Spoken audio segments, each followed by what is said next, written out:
agresión que señala el doctor Artón no fue la única, fueron varias y estamos en riesgo de sufrir nuevas. Entonces, pienso y comparto con ustedes, querido auditorio, que si nos informamos, que si recordamos, recuperamos, si hacemos memoria, vamos a encontrar que nuestros abuelos, tatarabuelos, etcétera, en su tiempo, enfrentaron la situación como pudieron. Los resultados son los que tenemos a la vista, no podemos juzgarlos de buenos ni de malos, pero que dieron todo por algo que llamamos patria. Todos nuestros predecesores fueron patriotas. Hubo las excepciones, desde luego, como hoy también, que serían quienes invocan esos poderes extranjeros para resolver problemas internos, que serían los traidores a la patria, que afortunadamente son los mismos. Y bueno, bajo ese entendido, pues quisiera pedirle a Ángel si hiciera una presentación del tema también. Muchas gracias, muchas felicidades por los 60 años de esta radio comunitaria. Gracias. Que mucho ha formado a la región centro de Veracruz. Bueno, gracias Martín también por tu interés y por la invitación. El presidente de los Estados Unidos, Trump, conmemoró el 178 aniversario de los tratados Guadalupe Hidalgo, donde el país pierde el 53% de nuestro territorio en esta guerra injusta de 1846 al 48. Es lamentable que el uso de la historia en ese caso. ¿Qué hemos hecho? ¿Qué han hecho los gobiernos mexicanos? Queremos olvidar esas fechas, ¿no? En el calendario cívico medio aparece la agresión, el tratado, pero en las escuelas no hay un día que podría ser el 12 de febrero de nuestra reflexión como nación, lo que nos han mutilado, lo que nos han invadido en el siglo XIX, la nación mexicana, los españoles que no quieren regresar, los franceses, los norteamericanos. Y bueno, yo creo que lo que hizo Trump nos pone en la alerta, porque también nos hace reflexionar como mexicanos. ¿Y qué hace el gobierno? El único recuerdo de esta invasión que fue muy dolorosa para nuestro país lo va a edificar Antonio López de Santana cuando convoca a la creación de un himno nacional que se estrenó en 1854. Por eso nuestro himno nacional empieza mexicanos al grito de guerra, porque para 1854 estaba la herida, estaba el país mutilado, sí, y estaba, a lo mejor, seguía el expansionismo norteamericano. Muy bien, y hoy quisiera dirigirme un poco de manera más puntual a los jóvenes, a las familias actuales, que tenemos enfrente este personaje tétrico como gobernante de Estados Unidos, del país más poderoso del mundo. Y uno se preguntaría, bueno, ¿de dónde salió este país? ¿Por qué tiene esa actitud? Hemos visto todavía apenas en días anteriores, ¿no?, toda una armada para secuestrar a un presidente de un país hermano, ¿no?, en Venezuela, terrible, con armas nucleares, matando pescadores o diciendo, agrediendo supuestos narcotraficantes sin que se haya esto, y rematándolas en vivo por órdenes del presidente y del secretario de la defensa o de guerra, dicen ahora ellos, ¿no?, y haciendo estas cosas. Vemos lo que pasa en Gaza, donde todas las armas que los israelíes usan para masacrar a un pueblo en su tierra son producidas por Estados Unidos. ¿De dónde salió ese poder? ¿De dónde se generó ese gran imperio? Y eso nos llevaría a pensar, y es una parte del trabajo, si me permite ser el comentario, de ver cómo surgió, porque Estados Unidos es un país nuevo en el concierto de las naciones, es un país reciente que apenas tiene que 250 años. Sí, más o menos. Más o menos la independencia va a cumplir 250 años ahora en julio. En julio. Y bueno, eso nos lleva a que siendo digamos, un grupo de pues, aventureros que huyen del Imperio Británico, porque entonces no podían prosperar, etcétera, por una serie de situaciones allá, y se instalan en la costa oeste de lo que hoy es Estados Unidos, formando 13 colonias. 13 colonias que para 1776 dijeron ya basta de la explotación que tenían de aquel imperio, ¿no? Les ponían impuestos los ingleses, por ejemplo, en 1764 a la ley del azúcar que producían. Les ponían un impuesto exagerado a la ley del timbre o sellos, los papeles oficiales que se usaban en aquella época, que para ser válidos tenían que ser parte del monopolio y pagarse al Imperio Británico. Las leyes Townshend de 1767, nuevos impuestos exagerados al té, al vidrio, al plomo, al papel. Los monopolios, solamente las colonias podían comprar sus productos o abastecerse de la Compañía Británica de las Indias, generalmente a altísimos precios. ¿Y por qué ese imperio digamos, exprimía a estos colonos?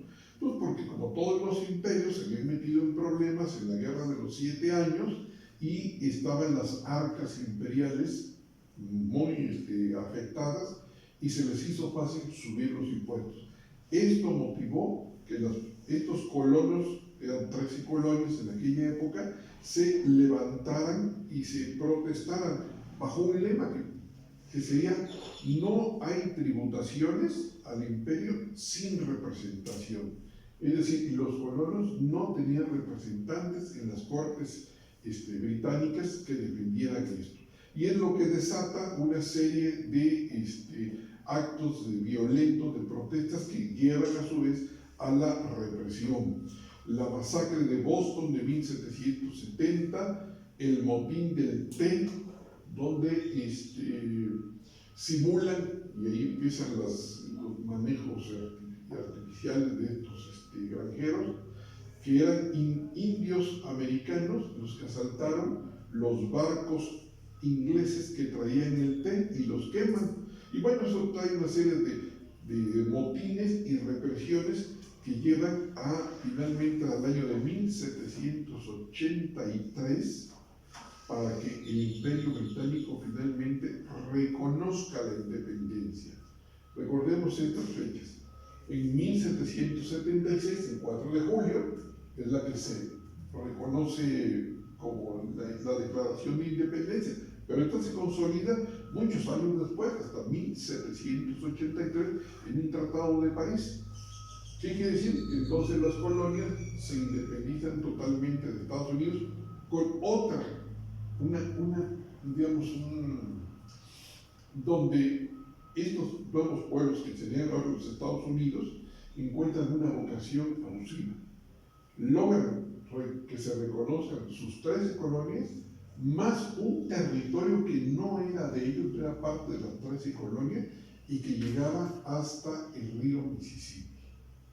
Esto implicó en ese año de 1783, con la independencia, duplicar el territorio que tenían los Estados Unidos hasta ese momento.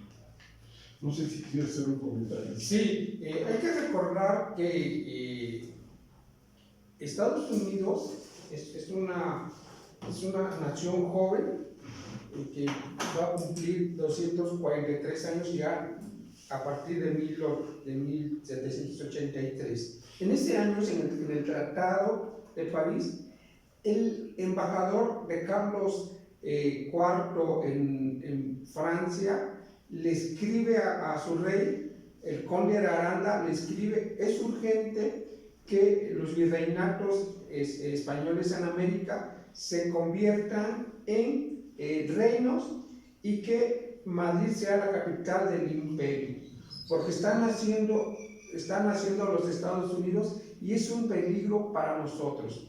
Los norteamericanos ya nacen con un proyecto de nación muy específica, hay una unidad, y lo que ellos se dieron cuenta que el gobierno español no pudo poblar durante 300 años esos grandes territorios, no lo iban a hacer después las nuevas naciones, el Nuevo México en el siglo XIX, y están muy seguros que la nueva nación mexicana que nace en 1824 no va a lograr poblar esto. Hubo intentos del periodo colonial de llevar tlaxcaltecas, nunca pegó la población, y una vez en México independiente, Estados Unidos apoyó a los insurgentes, Hidalgo fue por armas a los Estados Unidos. Hay una relación muy interesante porque Estados Unidos le apuesta a la separación de España, hay un financiamiento a los insurgentes porque habían leído al barón de von Humboldt con su ensayo político de la Nueva España, sabían toda la riqueza, y ahí tenemos que el primer representante de Estados Unidos ya viene y le dice a Iturbide: véndeme terrenos.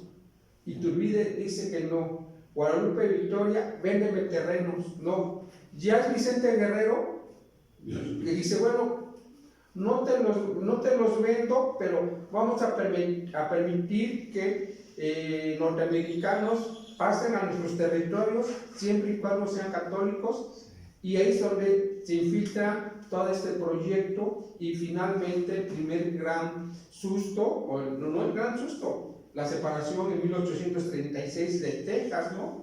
Ahí tenemos la participación de Antonio López de Santana y todo lo que están. En 10 años, del 36 al 46, la relación fue muy tensa por el asunto de Texas, y Santana, por más que intentó y con un ejército débil de leva, y ahí es interesante recomendar la lectura de Bill Powler, Antonio López de Santana. Son dos biografías que ha publicado en el siglo XXI, una en la Universidad Veracruzana, una biografía, la mejor biografía del ilustre jalapeño veracruzano, benemérito de la patria, y 1000 apodos, ¿no?, por todo lo que significó su presencia. Y finalmente viene la guerra, ¿no? Viene 1846, cuando Texas ahora sí deja de ser República de Texas para unirse a la Unión, y ahí hay una situación muy interesante. Y es muy interesante ver también que tanto la formación de los norteamericanos como las mexicanas, unos fueron luteranos y nosotros somos católicos, tenemos un mismo Dios, pero ese Dios es distinto, uno en el futuro y el otro en el pasado, ¿no? Yo creo que ahí también hay que ver esta forma de concebir a Dios y a la patria. Si me permites, Ángel, yo cerraría tus comentarios diciendo que ese nacimiento que yo señalo de Estados Unidos en su momento, las 13 colonias, eran 2.5 millones de habitantes. La mayoría ingleses, escoceses, holandeses, irlandeses, alemanes, franceses, que no eran católicos, luteranos, protestantes, diríamos. El 95% eran granjeros. En la fecha, por ejemplo, la ciudad de Filadelfia, que era la más poblada, tenía 30.000 habitantes. 30.000 habitantes, la ciudad más poblada al momento de la independencia de Estados Unidos. Lo que hoy es México, más o menos. Sí. De ese tamaño, de ahí viene este gran imperio que hoy nos maravilla. Sí. Bueno, y bueno, hice un ejercicio, tratando de decir, bueno, si esto eran ellos, ¿qué éramos nosotros? Bueno, nosotros éramos, lo que señala puntualmente Rafael, éramos un virreinato, ¿sí? Éramos unas provincias que se mandaban desde la península española, En esas fechas, afortunadamente, coinciden por años para poder hacer este ejercicio comparativo. Yo invito a todo el auditorio y todo eso, que se metan en internet, que se metan en la inteligencia artificial y que vayan buscando estos datos, van a encontrar mucha información. Para comparar el nacimiento de los Estados Unidos con lo que nosotros fuimos en aquel momento, encontré el censo de Revillagigedo, que se levantó en estas tierras entre 1790 y 1791. ¿Por qué? Porque la casa reinante española del imperio se había metido también en problemas, igual que habían sido los británicos, y necesitaba dinero. Entonces estaban sabiendo, oye, allá tenemos un virreinato y cómo están aquellos, ¿no? ¿Qué tanto más nos pueden sacar? ¿Qué tanto más les podemos sacar? En esa época, repito el dato, las 13 colonias eran 2.5 millones de habitantes. Nosotros aquí, virreinato, éramos 4.48 millones, el doble. Sí. Aquellos tenían 500,000 esclavos, generalmente de origen afroamericano. Nosotros aquí era menos del 1%. ¿Sí? ¿Cuál era la población? El 66% eran indígenas. O sea, los españoles vinieron a robarse lo que podían, a llevarse los metales preciosos, ¿no? Y no les importó a la población, y eso permitió que, si bien la población indígena había sido diezmada con la conquista, se pudo ir recuperando. Y los españoles en sí, entre los de origen peninsular y los criollos, que era la gran mayoría, no pasaba del 15%. Sí. Pues, caray, pues todas estas cifras, estos datos, estas referencias nos llevan a agregar una fuente más, ahora que ustedes mencionan a dónde ir, a dónde documentarnos, a dónde informarnos más. Pues el libro de Eduardo Galeno, ¿no? Las venas abiertas de América Latina, porque ahí vamos a encontrar mucho de lo que ha pasado con toda América Latina y con México también, ¿no? Y yo creo que finalmente México es el experimento de Estados Unidos, que en el siglo XIX se le sale muy bien anexarse el 53% de una nación que era de 4 millones de kilómetros cuadrados, y luego ya en el siglo XX ni se diga todo lo que exploró Estados Unidos en nombre de la libertad, ¿no? Y en el siglo XXI también ahí está presente. Yo creo que fuimos la escuela y finalmente yo creo que nosotros tenemos un problema de complejos cultural, ¿no? Y millones de mexicanos están allá viviendo, porque 30 millones de mexicanos, ¿cuántos millones ahorita también de mexicanos no se quisieran ir al sueño americano? Hay mexicanos que están legalmente trabajando. Yo te estoy recordando a una compañera antropóloga que está en una universidad allá en Boston, que hizo su maestría y su doctorado allá y se quedó y la contrataron. Pero la gente de a pie, la gente que le paga al pollero y que llega, y yo creo que esto que provocó Trump, qué lástima que no encendió el patriotismo en serio, no el de las mañaneras, que la soberanía, porque la señora habla de soberanía, pero obedece a Trump, ¿no? Todo lo que le indica a Trump, la señora, yo no entiendo su soberanía, ¿no? No hay que mandar el petróleo a Cuba, no se le manda petróleo a Cuba. Entonces, ¿qué tendríamos que reconstruir? ¿Qué tendríamos que ir al pasado? Es decir, esto fuimos una gran nación, un virreinato con muchas riquezas, y que nuestros malos gobernantes, esto es producto sí es cierto, México a los 22 años de nación independiente, vienen los norteamericanos y nos arrebatan el 53% de la población. Y también ahí es interesante recordar que hubo estados que no le entraron, que se declararon neutrales en pleno conflicto. Puebla, no, yo me declaro neutral. Ese es el problema de Santana y su mala cabeza. Entonces, también aquí yo que es urgente decir, somos mexicanos, los norteamericanos se unieron para esa travesura. Son las 9:29, maestro, vamos a hacer una muy breve pausa, don Rafael Martínez Alarcón, Martín Blázquez, pero nos gustaría que también la gente que nos esté escuchando nos llame, pregunte, Claro. participe, y adelantaríamos algunas cosas, si nos lo permite, porque la pregunta sería, ¿qué está pasando con este mundo actual?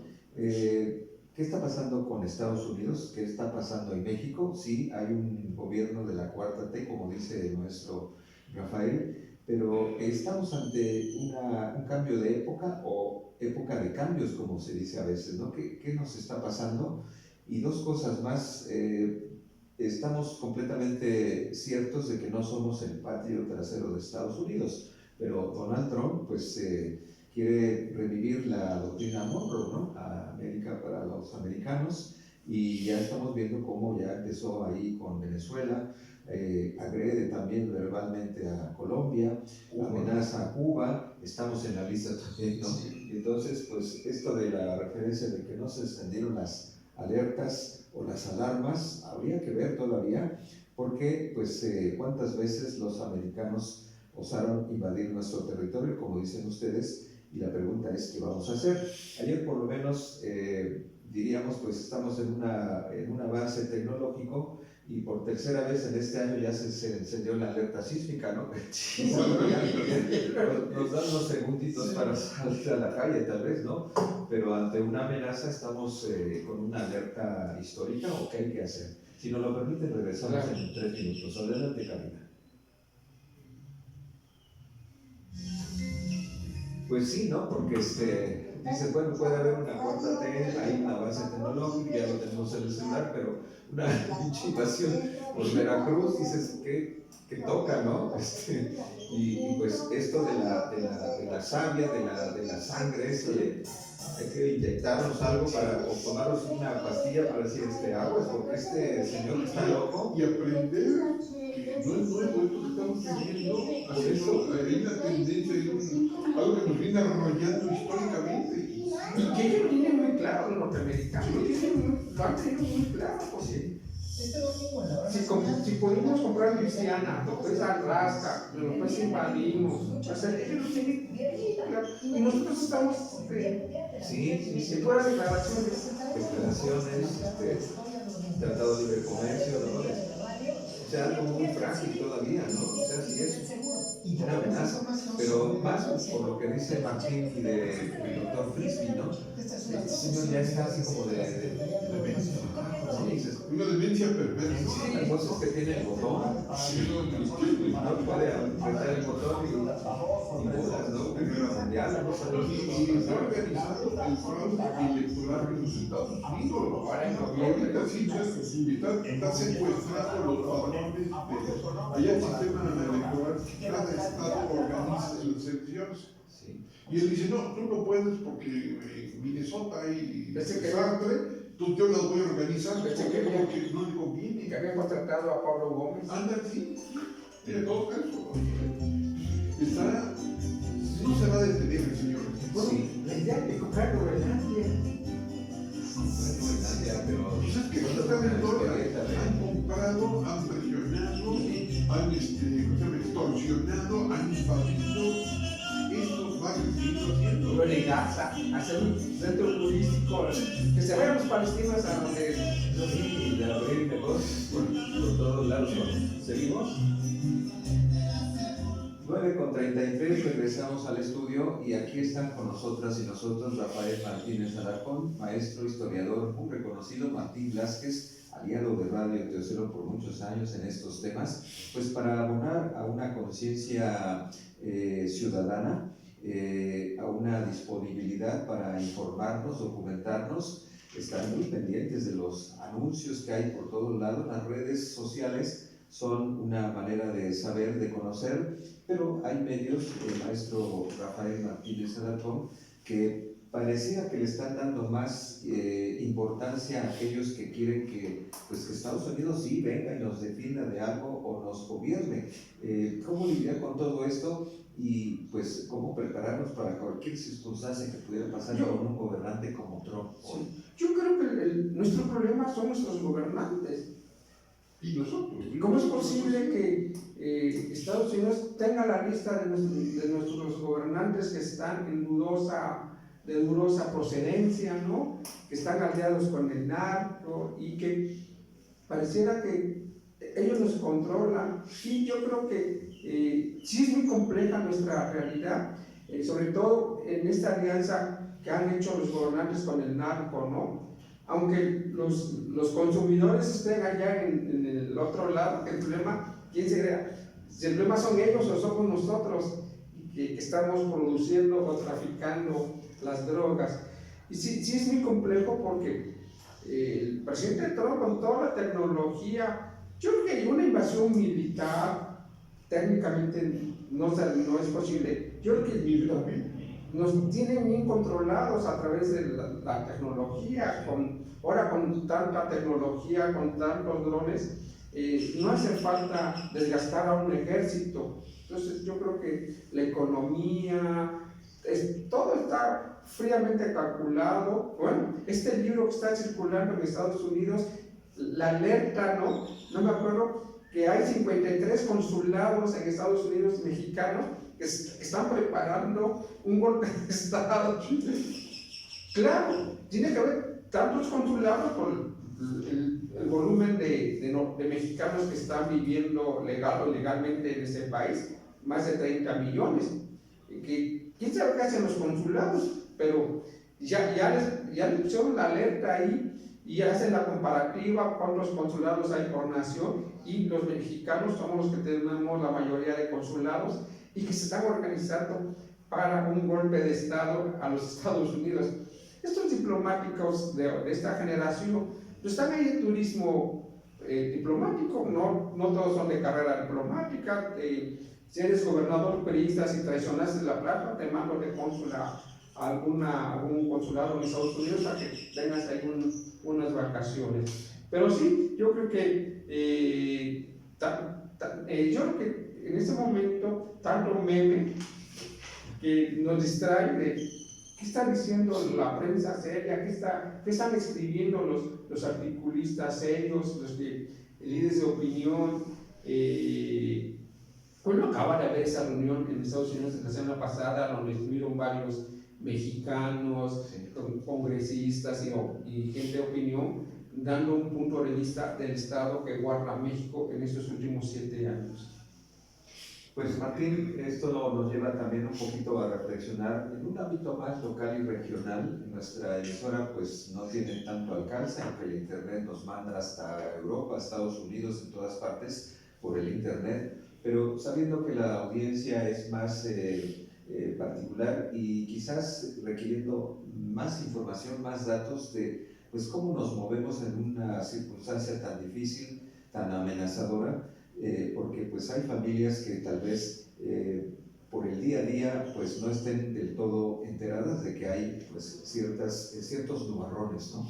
Claro, sí, hablamos de alertas y bueno, de una situación difícil actual. Yo diría que lejos de paralizarnos, de entrar en pánico, tendría que motivarnos a hacer ejercicios como el que hacemos en este momento, de compartir preocupaciones, de compartir visiones que estimamos reales, ¿sí? En donde todos estamos llamados a participar, todos tenemos una parte. Podemos hablar de nuestros gobernantes, siempre estaremos hablando, juzgando y recriminando a nuestros gobernantes, pero la historia nos demuestra que si el país no está unido, que si nosotros como sociedad no metemos el hombro, no apoyamos nuestros gobernantes, estamos hablando del siglo pasado, de aquel hombre iluminado, de su Alteza Serenísima, del país de un solo hombre, del dictador, el benemérito de la patria, etc. Antonio López de Santana, un hombre no fue suficiente. O sea, tenemos que aprenderlo. llámese como se llame el presidente del partido que sea, de la situación que esté, es un problema de México, de nosotros los mexicanos. Voy a poner con algún dato histórico esta situación y vuelvo al tema de cuando se inició Estados Unidos como nación independiente. Decía yo, 13 colonias. La citaría rápidamente, recuerdo nada más para que ubiquen en el auditorio los nombres de cada colonia: Massachusetts, Nuevo Hampshire, Rhode Island, Connecticut, Nueva York, Pensilvania, Nueva Jersey, Delaware, Maryland, Virginia, Carolina del Norte, Carolina del Sur, Georgia. Son actualmente ciudades. Eso eran.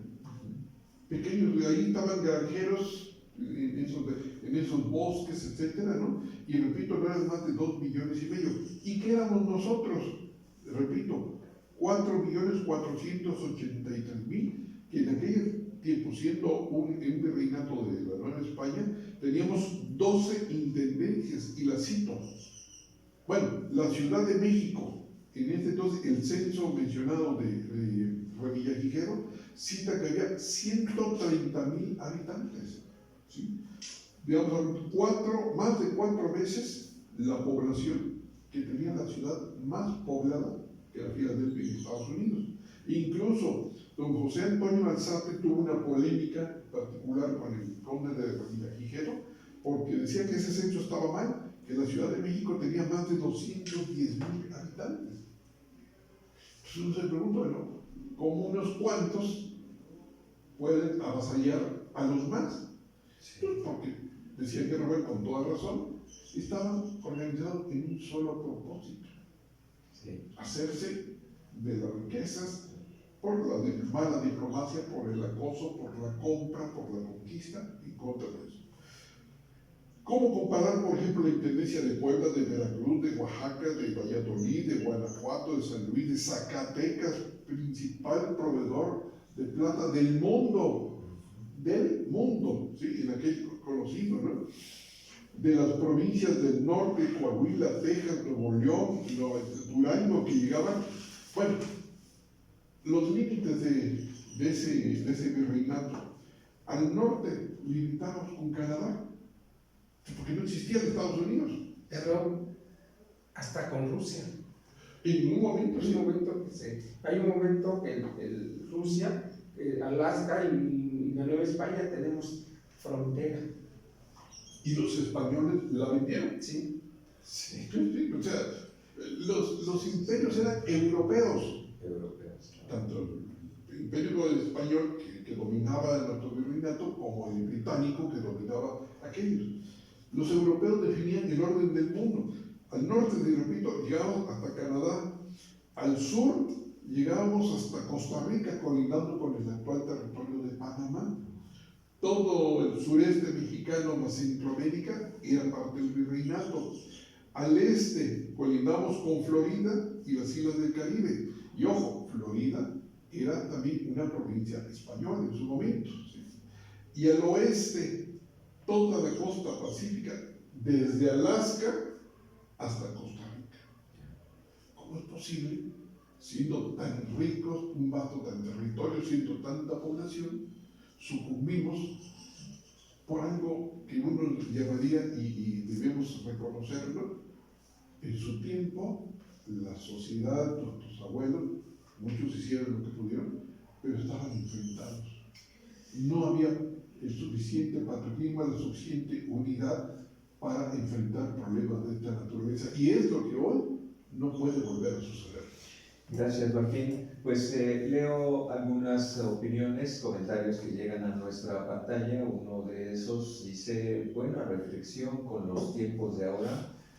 Estar organizados como pueblo unido, preparado. Otro dice: no aprender de los errores y eventos del pasado condena a individuos y sociedades a cometerlos nuevamente.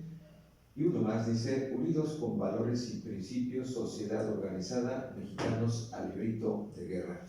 Bueno, pues gracias, Martín. Maestro Rafael Martínez Alarcón. Sin embargo, en medio de todo esto se sigue hablando de que la sociedad mexicana está polarizada, después de que termina un régimen, empieza la cuarta T. ¿Cuál es su lectura de esta reflexión? ¿Hay una sociedad polarizada que impediría pues, estar unidos ante cualquier circunstancia? Sí, yo creo que a partir del 2018 nos han dividido a los fifís y a los chayos, ¿no? Y yo estaba reflexionando en ese momento el ejemplo que nos ha dado Ucrania. Ucrania, que fue invadida en febrero del 2022 y que Putin dijo que en 3 días iba a tener el dominio, ya van 4 años y está en la guerra. Y eso nos habla de la unidad de los ucranianos. Ucrania, que es una nación muy pequeña ante el poderoso Putin yo creo que tendríamos que aprender de ellos, ¿no? Le han dado a Zelensky, lo han cacheteado, el mismo Trump hasta lo ha criticado porque no iba de corbata, y ahí está en la guerra, ahí están los ucranianos resistiendo. Sabemos poco de los avances o de los... y yo creo que esta parte nos falta a los mexicanos, ¿no? Olvidarnos de si votases por A o por B, es el territorio, es la soberanía. Y bueno, estamos como en tiempos de Santana. Santana muchas veces estaba peleando en Texas y tenía que venir a resolver porque ya otro general le quería dar el golpe de Estado. Entonces, imagínense desplazarse 1800 kilómetros con tu gente y que vengas caminando y que vengas a resolver que aquí el general X ya te quiere desconocer. Entonces, también eso habla mucho de la desunidad.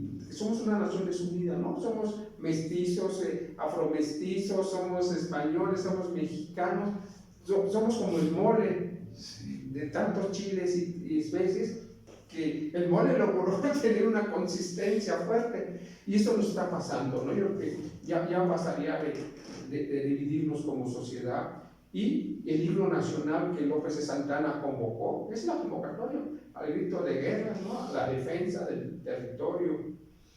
Pues la pregunta es, ¿a dónde vamos? ¿Cómo nos nutrimos para estar en esa tesitura de cualquier cosa? Pues estamos unidos, Martín. La unidad nacional es fundamental, pero yo me refería en este momento al saber. Panamá, país joven también, que está luchando por salir adelante, que apenas se había librado del yugo del presidente norteamericano y se había podido recuperar su soberanía en el canal de Panamá, y empezaba a hacer sus proyectos para modernizar todo esto, y el señor presidente de Estados Unidos le dijo, con los chinos no, y se detuvo. Porque Panamá, pueblo hermano, pues es un país pacífico, creo que no ha estado en ninguna guerra, pacífico, y tuvo que literalmente doblar las manos, ¿sí? Ante ese llamado, ¿no? Y Brasil ha sido reiterado los reclamos del gobierno norteamericano y su presidente para que Brasil, digamos, abarate sus principales materias primas, particularmente el café, que su principal cliente, su comprador es Estados Unidos, con aranceles del 50 y del 100%, que es una locura. Visto comercial, económicamente, es una locura. Bueno, afortunadamente el presidente Bolsonaro ha sabido capear el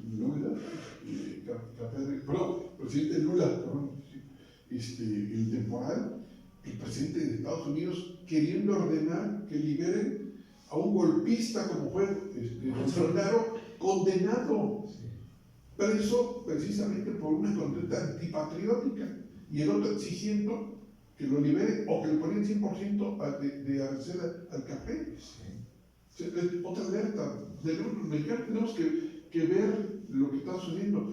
Lo más triste, ofensivo, vergonzoso, Venezuela, la principal reserva de petróleo del mundo, cuando otras fuerzas locales, conservadoras aquí, decían que no se invirtiera en petróleo porque el petróleo no iba a valer nada, que teníamos que ir con lo que decían los europeos de las energías limpias, etcétera, que no tenían la capacidad, y ahora lo estamos viendo, ¿no? El interés, el apetito voraz porque Estados Unidos está agotando sus reservas de combustibles fósiles.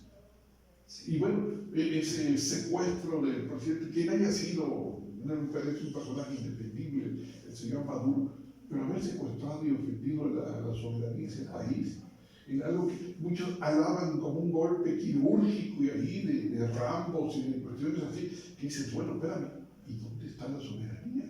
¿Sí? Y además les cancelan las visas a los supuestos opositores venezolanos refugiados en Estados Unidos, dicen, no, ya, váyanse, ustedes no son de los nuestros. Y los van y los sacan de sus casas y los arrastran y los meten en centros de detención y los envían encadenados en aviones a eso, o a África, a centros de detenciones.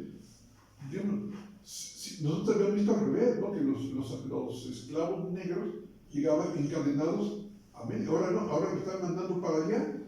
Entonces, bueno, ¿qué los mexicanos no tenemos ojos para ver?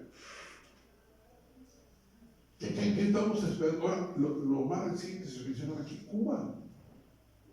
Cuba y México, los cubanos y los mexicanos, y hasta la canción esa qué bonito bailan el mambo, los mexicanos, ¿no? Somos hermanos. ¿Y cómo? No, quítenle, pero después de 60 años de bloqueo, donde les han prohibido a todas las empresas que es posible que nadie converse con Cuba.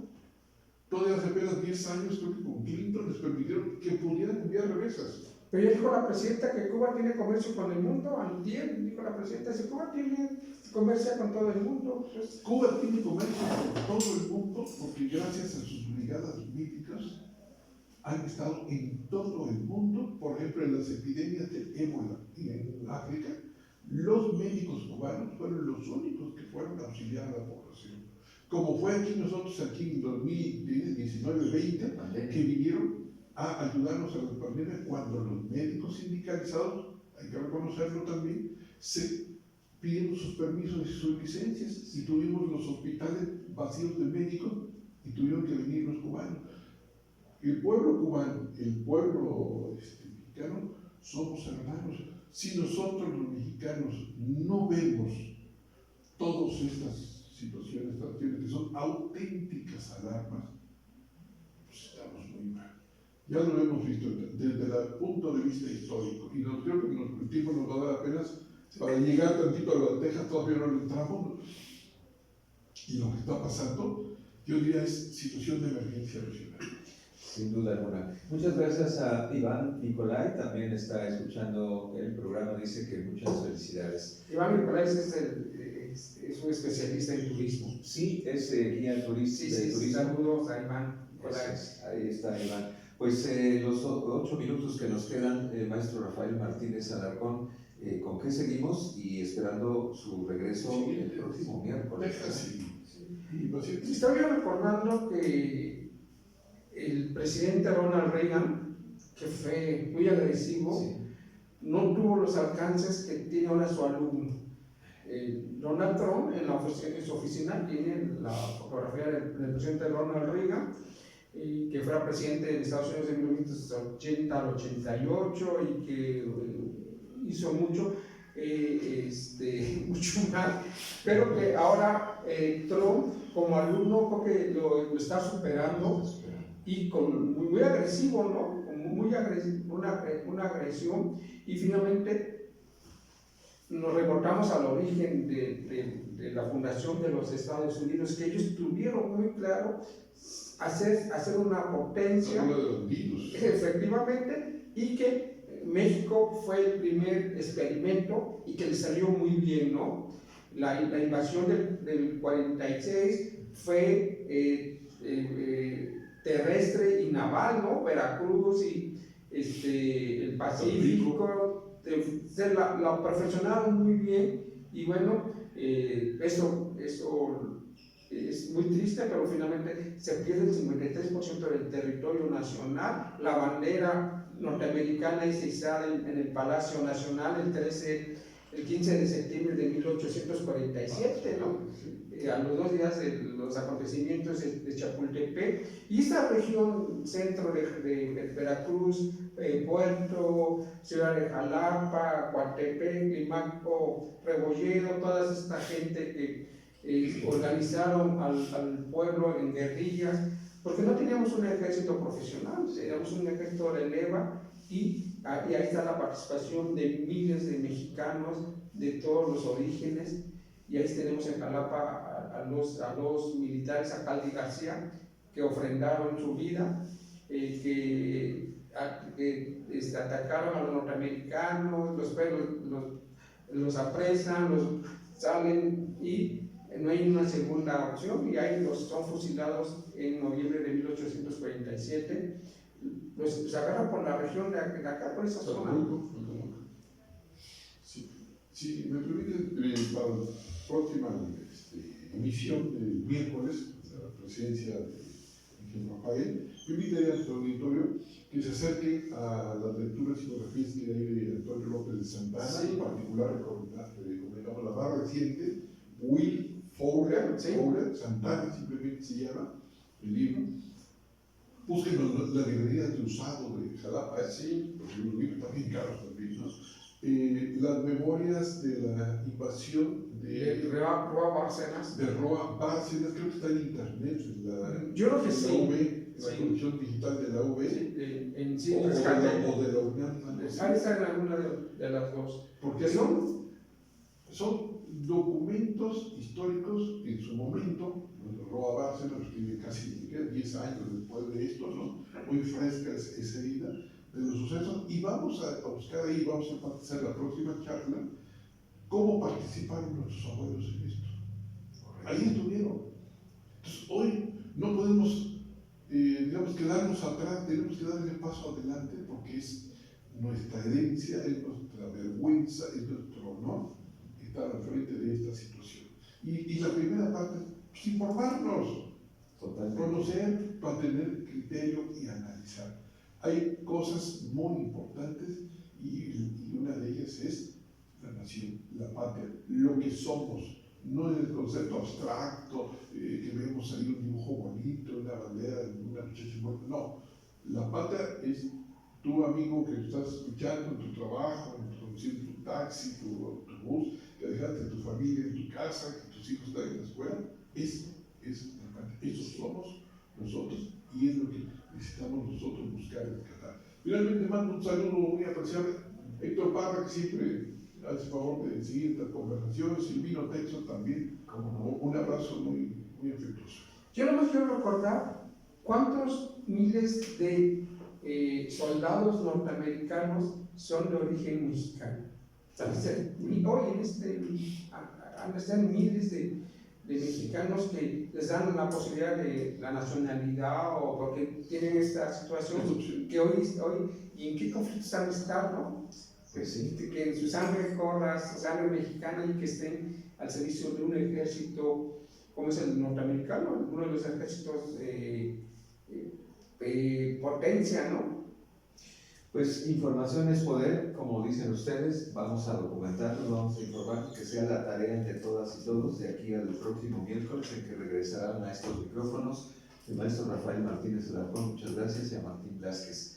Pues, gracias a ustedes. Qué gusto de volveros a encontrar. Sí, siempre es un placer. Porque aquí con el maestro Rafael recuerda a Guaya, recuerda a David Fernández, sí, movimientos sociales, todo esto, ¿no? Sí. Y hace poco te escribí que a las 5 de la mañana prendí mi radio y los escuché muy bien. Me dio mucho gusto porque qué bueno que se ha logrado, ¿no? Estamos muy cerca, pero antes era otra situación. Yo prendí la radio y me emocioné y te escribí porque estoy escuchando. Pues que sea para estos fines, ¿no? De la nación, la soberanía auténtica, ¿no? Más que partidos o gobiernos, es la nación. Sí. Y esos son hombres y mujeres, ¿no? Sí, sí.